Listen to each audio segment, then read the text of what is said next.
Da qualche giorno è ripresa la trasmissione costante e puntuale da parte dell'azienda sanitaria dei dati relativi alle persone positive e alle persone in isolamento domiciliare. Questo ci aiuta a rimanere vicini a coloro che magari vivono da soli, a coloro che non hanno un nucleo familiare strutturato che consenta quindi una spesa piuttosto che un acquisto di farmaci. È anche questo un modo efficace per poter rimanere vicini ai nostri concittadini.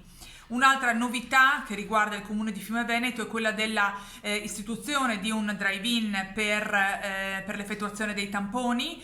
È una richiesta che ci è pervenuta dalla regione, alla quale abbiamo voluto dare risposta immediata. L'area sarà quella della zona industriale di Cimpello e siamo pronti con la richiesta di strutture e quindi pronti a partire quando l'azienda ce lo dirà, a servizio e dei medici di base del territorio, ma anche dei territori limitrofi qualora ce ne fosse la necessità.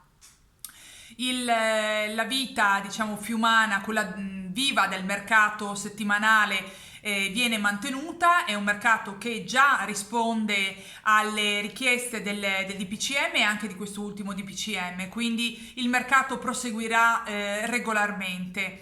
E un altro aspetto della nostra vita quotidiana molto importante, che è quello della cultura, rimane vivo. Il prestito librario, nonostante la chiusura ovviamente al pubblico delle biblioteche, verrà consentito. Troverete tutte le informazioni, i cittadini troveranno tutte le informazioni sul sito, proprio per evitare, nonostante ovviamente l'impossibilità di accedere ai locali della biblioteca, proprio per evitare che si interrompa la possibilità del prestito librario, che aiuta non soltanto gli studenti ma anche tutta la comunità.